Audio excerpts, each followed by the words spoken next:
कुलपति ने कहा धर्मं चर, धर्म का आचरण करो। धर्म को कहा गया धार्यते इति धर्म, जिसे धारण किया जा सके वो धर्म है।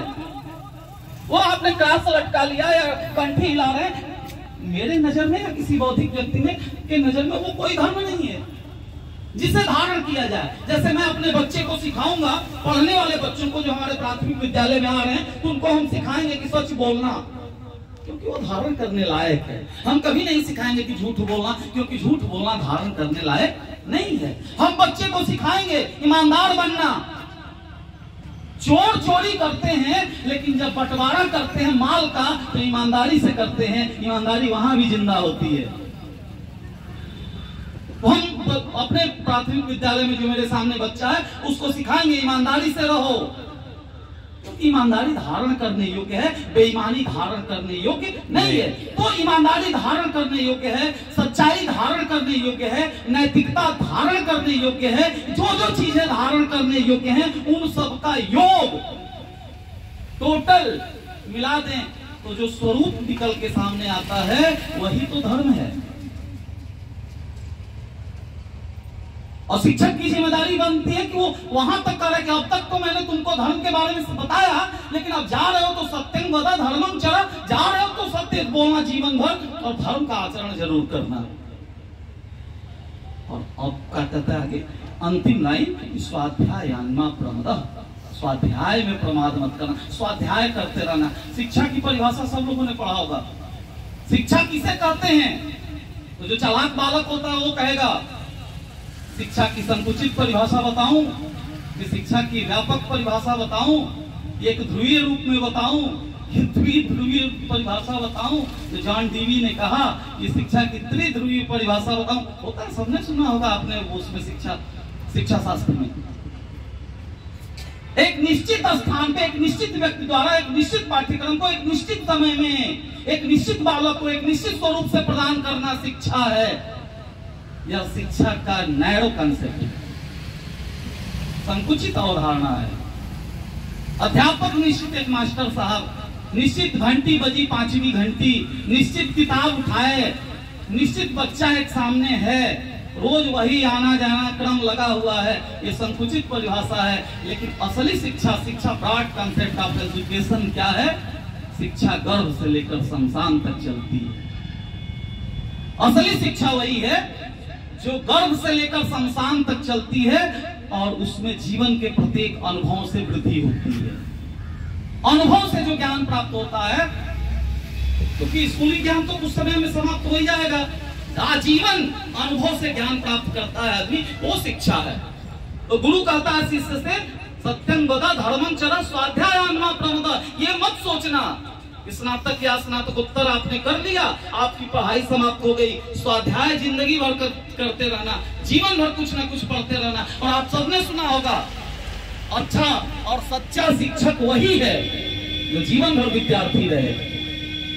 हर व्यक्ति ने अपने प्रशिक्षण में पढ़ा होगा सबसे अच्छा शिक्षक उसी को माना जाता है तो 100% विद्यार्थी मरते दम तक रहे, अपने आप को कभी शिक्षक न माने।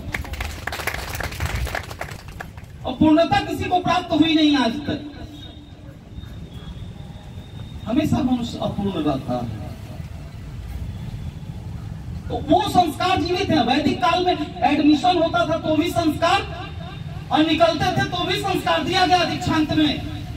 बौद्ध काल में भी संस्कार होते थे। तो जब एडमिशन होता था, आपने शैलेंद्र जी फेसबुक पे जुड़े, आपने देखा होगा नालंदा विश्वविद्यालय ने अपने विश्वविद्यालय का सर्वोच्च सम्मान आचार्य चाणक्य शिखर सम्मान दिसंबर में, इसी दिसंबर में मुझे दिया है।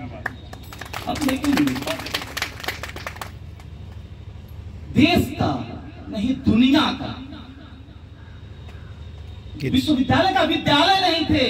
भारत भारती में लिखते हैं वो राष्ट्र कवि मैथिली शरण गुप्त जी, संसार को पहले हमही ने ज्ञान शिक्षा दान की, आचार की, व्यवहार की, व्यापार की, विज्ञान की। जब वे दिगंबर रूप में थे जंगलों में घूमते, प्रासाद के तलपट हमारे चंद्र को थे चूमते। विद्यालय नहीं थे तो हमारे यहाँ नालंदा में विश्वविद्यालय था। और पढ़ने के लिए चीन से, जापान से, कंबोडिया से, थाईलैंड से, जावा से, सुमात्रा से लोग आते थे। ये मैं नहीं कह रहा हूं, चीन से आया हुआ इंसान उसने भी कहा। हम कहते थे, वो कहते कि अपने देश की प्रशंसा में गीत गा रहा हूं, लेकिन उन विदेशियों ने लिखा। और उस नालंदा में एडमिशन कैसे होता था? द्वारपाल टेस्ट लेता था, सबने पढ़ा होगा। दरवाजे पे जो द्वारपाल होता था वो कितना एजुकेटेड पर्सन रहता होगा नालंदा का, वो परीक्षा लेता था कि इनको भीतर जाने दिया जाए कि नहीं दिया जाए। मैं बैठा था उन खंडहरों में, 1 घंटा। हॉस्टल है, एक हॉस्टल 50, 56, 70 कमरे फूंक दिया गया, जला दिया गया, क्योंकि लोग जानते हैं कि किसी भी देश की व्यवस्था को बर्बाद करना है, उसके ज्ञान पर हमला करिए। हम परसों चौथा दिन आ रहे थे, कोलंबस स्कूल के सामने एक लड़के को यहाँ चोट लगी थी पिकअप से, देखा होगा आपने। यहाँ चोट लगी थी, भीतर के दिमाग के अंश बाहर निकल गए थे, तो बचेगा? यहाँ चोट लग जाएगी, वो नहीं बच सकता। ये ज्ञान का प्रतीक है। और उस समय कितना नालंदा का पुस्तकालय सुना हूं, अतिशयोक्ति भी हो सकती है, फिर भी 6 महीने तक जलता रहा। और इससे बड़ा दुर्भाग्य क्या है, मतलब कहना नहीं चाहिए, जिसने जलाया बख्तियार खिलजी, उसके नाम पे बगल में स्टेशन है, रेलवे स्टेशन बख्तियारपुर। ऐसा दुनिया में कोई होता होगा? जिसने भारतीय ज्ञान परंपरा को नष्ट करने का सर्वोच्च प्रयास किया, उसके नाम पर स्टेशन है। और उसी गांव के, बख्तियारपुर गांव के रहने वाले बिहार के मुख्यमंत्री हैं श्री नीतीश कुमार। मैं एक जानकारी के लिए कह रहा हूं,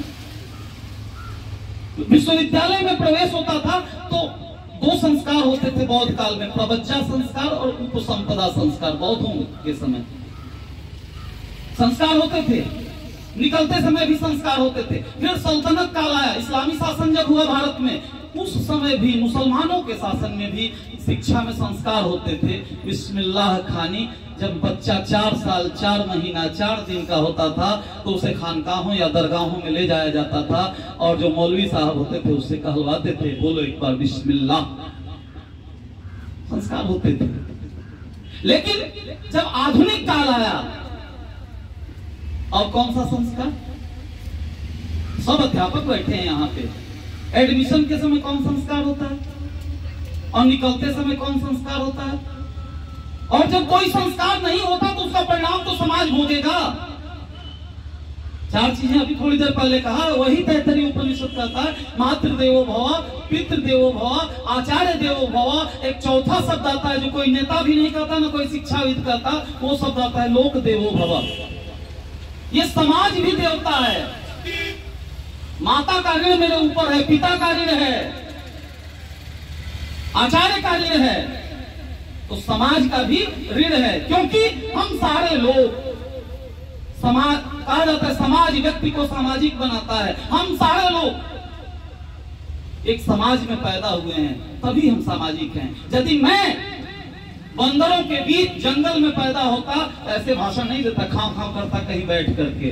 कौआ के बीच पैदा होता तो कांव कांव करता कहीं पे बैठ करके। मैं ठीक से बोल रहा हूँ, ठीक से चल रहा हूँ, ठीक से आचरण कर रहा हूँ, ठीक से व्यवहार कर रहा हूँ, तो उसके पीछे सबसे बड़ा कारण ये समाज है। समाज ने मुझे सामाजिक बनाया है, तो समाज का भी ऋण है। और समाज का ऋण उतरेगा कैसे? जब हम सामाजिक नागरिकों का निर्माण करेंगे। विद्यालय क्या है? सामाजिक व्यक्तित्व के निर्माण की पाठशाला ही विद्यालय है। अब कोई फैक्ट्री साबुन बना रही है, कोई फैक्ट्री साबुन बना रही है,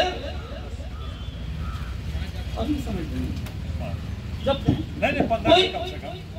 कोई फैक्ट्री साबुन बना रही है और उस साबुन के लगाने से खुजली होने लगे शरीर में, तो यह समाज उस कंपनी को बंद कर देने पे उतारू हो जाएगा। तो अंतर क्या है? कंपनी साबुन बना रही है और हम और आप मानव बना रहे हैं। अध्यापक का काम मानव निर्माण है, अध्यापक का काम मानव निर्माण है।